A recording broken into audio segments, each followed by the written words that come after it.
ٹھیک ہے نا جی. ہمارے وہاں منسٹر ہیں جاوید ناگوری, ان کے گھر پر ریڈ ہوا, تو میں کیا کہوں, میں کہوں کہ جی یہ ہونا نہیں چاہیے. کہیں نہ کہیں مجھے بھی کڑوی گولی کھانی پڑے گی, مجھے بھی یہ کمپرومائز کرنا پڑے گا. ڈیولپڈ کنٹریز میں لا انفورسنگ ایجنسیز بھی شک کی بنیاد پر کئی ایسی زیادتیاں کر جاتی ہیں, لیکن کیا وہ کام کرنا چھوڑ دیتے ہیں؟ کام کرنے پڑتے ہیں, کام کرنے پڑتے ہیں. وہ واقعات بھی بڑے کنسرننگ ہوتے ہیں. نہیں ہوتے ہیں. ایئرپورٹ سیکورٹی کے کتنے واقعات ہوتے ہیں انٹرنیشنل ایئرپورٹ پر. امریکہ میں آئے دن آپ کو واقعات کا پتہ چلتا ہے کہ اس کو ڈیٹین کر لیا, اس کو ڈیٹین کر لیا. دیکھیں شک کی بنیاد پر ان لوگوں کے اوپر جو ذمہ داری ہے ان کو یہ کام کرنے پڑتے ہیں. اگر وہ نہیں کریں تو ہم ان سے پوچھتے ہیں. کراچی کس کی ذمہ داری؟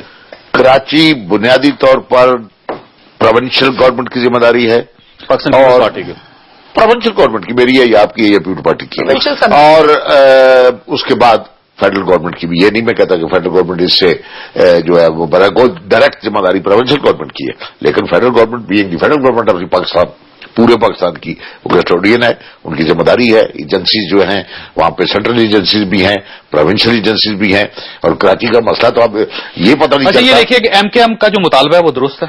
دیکھیے ایم کیو ایم کے مطالبے کی میری ان سے کوئی اتنی کوئی دوستی نہ کوئی مخالفت کوئی ایسی نہیں ہے, لیکن ایک بات ان کی درست ہے, مار وائے قانون اور آئین کوئی بات نہیں ہونی چاہیے. یہ تو ہمارا پہلا بنیادی سمجھ. کسی کے ساتھ نہیں. اگر ایم کیو ایم کا کوئی بندہ انوالو ہے کسی کرائم میں, ایم کیو ایم کا ہے یا مسلم لیگ نون کا ہے یا پیپل پارٹی کا ہے, اگر وہ انوالو ہے تو اس کو قانون کے مطابق ٹریٹ کرو, اور اس کو یہ نہیں کہ بھائی یہ کیونکہ فلاں علاقے کا ہے یا فلاں شکل کا ہے یا فلاں رنگ کا ہے تو اس کو گولی مار دی جائے. یہ میں سمجھتا ہوں کہ یہ بہت بڑی زیادتی ہے. مار وائے آئین کوئی ٹھیک. اصل ایک اعتراض آپ پہ کیا جاتا ہے آپ کی پارٹی پہ بھی, اور لوگوں کا یہ کہنا ہے, بلکہ بہت سے لوگوں کا کہنا ہے کہ 50,000 لوگ شہید ہو گئے اس جنگ میں اور آپ نے کوئی احتجاج نہیں کیا, کسی جگہ کوئی ہڑتال نہیں کی, کوئی احتجاج نہیں کیا, کسی کو دھمکی نہیں دی آپ نے.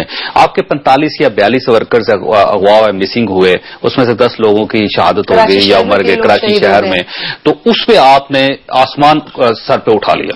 تو یہ بتائیے گا کہ یہ اس کا مطلب یہ ہوا کہ ایک ایم کیو ایم کا پاکستانی ہے اور دوسرے جو ہیں وہ سارے دوسرے پاکستانی جن کے لیے کوئی آواز نہیں اٹھائے گا. میں آپ کو یاد دلاؤں کہ سب سے پہلے ایم کیو ایم نے آواز اٹھائی جب یہ واقعات ہو رہے تھے, اور کراچی بھی آپ کو یاد ہوگا کہ جب طالبان کا سلسلہ شروع ہوا تو سب سے پہلے ہم نے کہا کہ جی یہاں پہ طالبانائزیشن ہو رہی ہے. واقعات شروع ہوئے وہاں پر تو سب سے زیادہ ہم شور کرتے رہے, بلکہ بہت سے لوگوں نے ڈینائی کیا چیزوں سے. دیکھیں لوگوں نے ڈینائی کیا اس بات سے کہ جی یہاں پہ طالبانائزیشن نہیں ہو رہی ہے, یہاں پر واقعات نہیں ہو رہے, اور وہاں پہ کنٹینیو واقعات ہوتے رہے.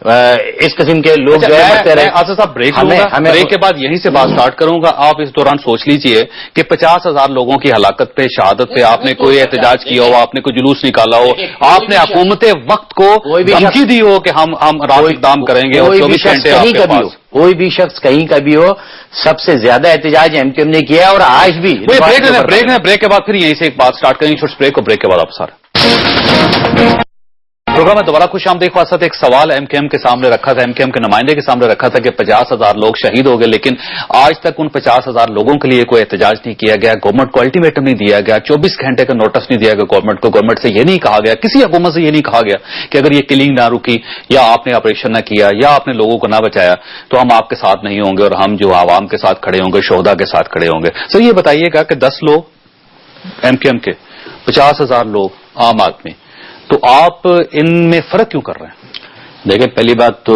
کسی میں کوئی فرق نہیں ہے, اور آپ کو یاد ہوگا کہ جب جو واقعات ہوئے, پچھلے 5 سال کا ٹریک ریکارڈ ہے ہمارے پاس کے جی, اور لوگ بھی اس چیز کو جانتے ہیں. بلوچستان میں واقعہ ہوا, 3 بلوچوں کو مار کر ان کی لاشیں پھینکی گئیں کراچی میں. ہم نے سب سے بڑی ریلی نکالی کراچی میں ان کے حق میں. اس کے علاوہ جتنے بھی لوگوں کے واقعات ہوئے یہ پارلیمنٹ کا ریکارڈ گواہ ہے, پلس پچھلے 5 سال کی گورنمنٹ گواہ ہے کہ ہم نے جہاں دیگر ایشوز تھے وہاں پر ایک سب سے بڑا مسئلہ لا اینڈ آرڈر کے حوالے سے تھا, کہ جہاں پر لوگوں کے جان و مال جو ہے وہ محفوظ نہیں تھا, لوگوں کی جانیں جا رہی تھی. اس پر بھی ہم حکومت سے جو ہے وہ باہر آئے اس بنیاد پر کہ جی لا اینڈ آرڈر کو بہتر کیا جائے, اور وہ واقعات کہیں کے بھی ہوں, کے پی کے ہوں, بلوچستان کے ہوں, کراچی کے ہوں, ہم نے سب پہ آواز اٹھائی ہے, پارلیمنٹ میں بھی, پارلیمنٹ سے باہر بھی, روڈوں پہ بھی.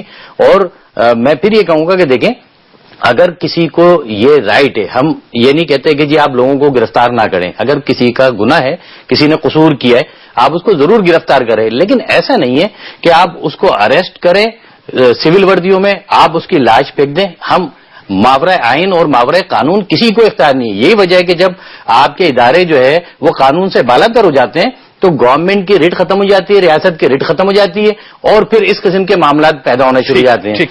شادی ملک صاحب یہ بتائیے گا کہ یہ کیونکہ طالبان کی طرف آتے ہیں، اس کے جو مذاکرات کے کمل تھا، آپ یہ سمجھتے ہیں کہ آج کے واقعے کے بعد، کراچی کے واقعے کے بعد، یہ طالبان کے درمیان جو طالبان کے ساتھ جو ڈائلاگ چل رہا تھا گورنمنٹ کا، وہ ختم ہو گیا یا آگے چلے گا؟ یہ دیکھیں، میں تو یہ سمجھتی ہوں کہ یہ ایک عجیب قسم کا مذاق اس قوم کے ساتھ ہو رہا ہے.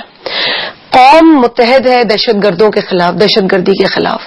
آپ نے جس طرح فرمایا 50,000 سے زائد بلکہ تقریباً 65,000 لوگ شہید ہو چکے ہیں. اور آپ نے جو سوال شروع میں کیا تھا اس پروگرام کے آغاز میں کہ کیا اس حملے کے بعد یہ مذاکرات کا، دیکھیے آپ کی اے پی سی جب ہوئی تمام لوگ بیٹھے کہ جی حکومت کہتی ہے dialogue is the best option. ہم نے کہا ٹھیک ہے جی، امن کے ذریعے امن لایا جائے، اچھی بات ہے، کوئی اس میں حرج نہیں، کوشش کریں. ہم نے کی، فیل ہوئے، آپ کر لیں، شاید آپ پاس ہو جائیں اس میں، لیکن قوم پاس ہوگی اگر آپ ہو گئے تو. اس کے بعد میجر جنرل ثناء اللہ نیازی صاحب اور ان کے ساتھیوں کا جو شہادتوں کا واقعہ پیش آیا، گرجا گھر میں آیا، ایک بس جو تھی گورنمنٹ امپلائیز کی اس پہ اٹیک ہوا، آپ کا 4 سدہ دیکھ لیں، پولیو ورکرز کا اٹیک دیکھ لیں، زائرین کی بس دیکھ لیں، بازاروں کا اٹیک دیکھ لیں. مقصد یہ تمام باتوں کا، دیکھیں ہم پیچھے نہیں ہٹے اس بات سے کہ ابھی بھی امن کو امن کے ذریعے لایا جائے. تو یہ کوشش تو میں سمجھتی ہوں قوم نے بڑا دل کر کے کی ہے، لیکن اب انتہا ہو گئی ہے چودھری صاحب، انتہا ہو گئی ہے. آج 13 گھرانے اجڑ گئے ہیں، اور اب جو لوگ زخمی ہیں ہم دعا گو ہیں کہ وہ ٹھیک ہوں. ان میں سے جو 13 تو گزر گئے بالکل.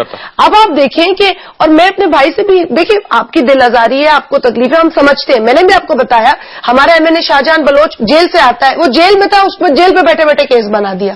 لیکن باتیں کہیں ہمیں صبر کا مظاہرہ کرنا تھا. یہ لا انفورسمنٹ، یہ ان کے جیل میں ہوتے ہوئے کیس بنا. جیل میں کب تھے وہ؟ ابھی بھی جیل میں، وہ جیل سے ہی نیشنل اسمبلی پیپلز پارٹی کی گورنمنٹ کا تعلق پاکستان پیپلز پارٹی سے، پیپلز پارٹی کی گورنمنٹ عدالتوں میں ان کو جانا ہے. ہو رہی ہے لوگوں کے ساتھ. جو ادارے کام کریں گے وہ اداروں کا کام ہے، ہم اس میں انٹرفیئر نہیں کرتے. میں صرف یہ کہنا چاہ رہی ہوں، میرا پوائنٹ یہ ہے، میں صرف یہ کہہ رہی ہوں کہ لا انفورسرز کو آپ ایک رات پہلے کہہ رہے ہیں کہ وہ اغوا کرتے ہیں، وہ بھٹا لیتے ہیں، دوسرے دن یہی لا انفورسرز آپ کے شہید ہو جاتے ہیں. تو میرا خیال ہے کہ آپ کو جو بھی تکلیف ہے، جو بھی ہمیں ایشوز ہے، ان کو اداروں کے پاس لے جائیں کہ جی یہ ہمارے ایشوز ہیں، عدالتوں میں جائیں، کورٹس میں جائیں، ہمیں کرنا چاہیے. پولیس میں فرشتے نہیں ہوں گے سارے، پولیس بھی برے ہوں گے، بٹ ادارے کو اس طرح پن پوائنٹ کرنا، اور جو ادارہ آپ کے لیے یہ جنگ لڑ رہا ہے، اچھے لوگ، یہ جنگ لڑ رہا ہے، آپ کا سول ادارہ ہے. لیکن صاحب آپ نے کہا تھا کہ پولیس 22 کروڑ روپے روزانہ اغوا کر رہے ہیں وردیوں میں. 22 کروڑ لینے والوں میں یہ لوگ بھی تھے جو شہید ہو گئے آج. دوسرے دن وہ شہید ہو گئے. پولیس میں اچھے لوگ بھی ہیں جو کام کر رہے ہیں. پولیس اگر جو ہے اس کے پاس اگر کوئی پروسیکیوشنز کا سسٹم جو ہے وہ بہتر نہیں ہے، پولیس کے پاس انٹیلیجنس بہتر نہیں ہے، اور اس کے بہتر نہ ہونے کی وجہ سے وہ ایسے لوگوں کو استعمال کریں جو پولیس میں جن کا ٹریک ریکارڈ کرمنل ہو، جو میں Fahim Farooqui S H O کا جو بتا رہا ہوں اس کا ٹریک ریکارڈ نکال لیں کہ وہ انتہائی کرمنل آدمی ہے. اس طرح کے لوگوں کو اگر نکال دیا تو پولیس کی، دیکھیں سربراہ کا ایمان، وہ بھی برا پولیس والا ہے جو ایس ایچ او لیول پر ہے اور لا اینڈ آرڈر کنٹرول نہیں کرتا. پر میں کیا کروں، we have to work with these people. ان کی ریفارم ہو سکتی ہے، لیکن ان کو میں یہ کہوں کہ یہ کرمنل ہے، یہ مجرم ہونی چاہیے پولیس کی، کیا مورل ہائی ہو سکتا کر بھی سکے اگر کیپیبلٹی. یہ جو ہم سوسائٹی کو ڈیوائڈ کر رہے ہیں یہ زیادہ خوفناک ہے. مثلا چھوٹی سی بات جو بہت زیادہ لوگ اعتراض کر رہے ہیں اس وقت، وہ یہ ہے کہ اگر فوج کے اوپر حملہ ہو جاتا ہے، وہ بھی شہید ہیں، وہ بھی ہمارے بھائی ہیں، ہمیں ان کو پروٹیکٹ کرنا چاہیے، لیکن ساتھ ہی شمالی وزیرستان میں ایئر اسٹرائک شروع ہو جاتی ہیں. اس طرح پولیس والے جب شہید ہوتے ہیں، مرتے ہیں، تو اس میں نہ وزیر داخلہ صاحب ان کی نماز جنازہ میں جاتے ہیں، نہ کوئی ان کے گھر جاتا ہے، نہ ان سے بات کرتا ہے، نہ ہی آپ کو اتنی تکلیف ہوتی ہے، نہ ہی آپ کو اتنے درد ہوتا ہے. اب دیکھیے نا، آج پولیس والے شہید ہوئے، لیکن آج بھی آپ یہ کہہ رہے ہیں کہ مذاکرات کا عمل جاری رہے گا، لیکن جب فوج کے لوگ شہید ہوئے تو اس وقت تو اس قسم کی کوئی بات نہیں کی جا رہی تھی. ہاں نہیں، آپ کی بات میں وزن ہے. سوال یہ ہے کہ اسٹیٹ کی تو دونوں پراپرٹی ہے، مطلب ہے وہ بھی اسٹیٹ کی پراپرٹی ہے، وہ بھی اسٹیٹ کی پراپرٹی ہے. حکومت ڈیوائڈ کر رہی ہے نا. نہیں، حکومت ڈیوائڈ نہیں کر رہی. پشاور میں چودھری نثار صاحب تشریف نہیں لے جاتے جہاں پہ روز بم دھماکے ہو رہے ہیں، وہ تو کراچی چلے جاتے ہیں. ایک چیز انڈیویجل فوج کے ساتھ ہو پورا ہے، اور ہم فوجیوں کے ساتھ تو لوگ بیچارے فوجیوں کے ساتھ جاتے ہیں، وہ اڑا دیے ایک سیک شروع ہو جاتی پولیس ہو جائے خاموشی ہو جاتی اگر پولیس کو اس طریقے سے اگر کیا گیا تو میں سمجھتا ہوں پولیس میرے تو خود سارا خاندان پولیس ہو رہا ہے. اور یہ ابھی 13 گھرانوں کی بات ہو رہی تھی، 13 گھرانوں کی بات نہیں ہے، یہ تو پتہ نہیں 13,000 گھرانے جو ہے جن گھرانوں کو انہوں نے پروٹیکٹ کرنا تھا، مطلب جن ڈیوٹی اپنی ڈیوٹی کرنی تھی ان کو تو وہ بھی مارے گئے 13-14 اور اس قسم کے ایفیشینٹ آدمی لانے کے لیے پتہ نہیں آپ کو کتنا وقت لگے گا اور کتنے پیسے لگیں گے اور کیا لگے گا. تو اس لیے یہ بات نہیں ہے، بلکہ میں تو سمجھتا ہوں کہ انٹرنل معاملات کے لیے پولیس کو زیادہ، بلکہ کل کی بات ہے سیالکوٹ بیٹھے ہوتے تو ایک عام آدمی نے اس نے بات کی، عام آدمی نے بالکل یعنی وہ پڑھا لکھا نہیں تھا پتہ سے، اس نے کہا جی کہ یہ اتنے اس بجٹ پہ لگ رہا ہے، ڈیفینس بجٹ پہ لگ رہا ہے، فلاں ڈیفینس لگ رہا ہے، فلاں اتنا خرچہ ہو رہا ہے. تو ایک ٹینک جو ہے جس سے پتہ نہیں کب کام کر رہا ہے یا نہیں کر رہا، اور جس کی پتہ نہیں کتنی مالیت ہے، اگر وہ بیچ کر پولیس کو ایفیشینٹ کیا جائے، وہ پیسے اس پر لگا دیے جائے تو شاید. سر میں اس سے بہتر تجویز آپ کو دیتا ہوں جی، پرائم منسٹر صاحب کی ایک بلٹ پروف گاڑی بیچ کے نا آپ پولیس کو پیسے دے دیں، اس سے بہت فائدہ ہوگا. میرے پاس one and the same thing ایک ہی بات ہے مطلب ہے، لیکن بہرحال پرائم منسٹر کی سیکورٹی اپنی جگہ پر اور ہر شخص کی جو ہے سیکورٹی جو ہے کا وقت ختم ہو گیا. میں تینوں مہمانوں کا شکر گزار ہوں. میرے چودھری نثار صاحب سے ایک درخواست ہے کہ کیونکہ اس وقت وہ کراچی میں ہے تو میری ان سے درخواست ہے کہ جب آپ کراچی میں ہیں تو جو شہید 13 شہید پولیس اہلکار ہیں ان کی نماز جنازہ میں آپ کو شریک ہونا چاہیے تھا. اگر وہ نہیں ہو سکے تو کم از کم ان کی فیملی کے ساتھ اظہار افسوس ضرور کریں. آپ وزیر داخلہ ہیں اور یہ آپ کی فورس ہے، اور اگر آپ اس فورس کے ساتھ کھڑے نہیں ہوں گے تو لوگ آپ کو وزیر داخلہ تسلیم نہیں کریں گے. اللہ تعالیٰ آپ اور آپ کے اہل خانوں کو ہر قسم کی مصیبت سے محفوظ رکھے. اللہ حافظ.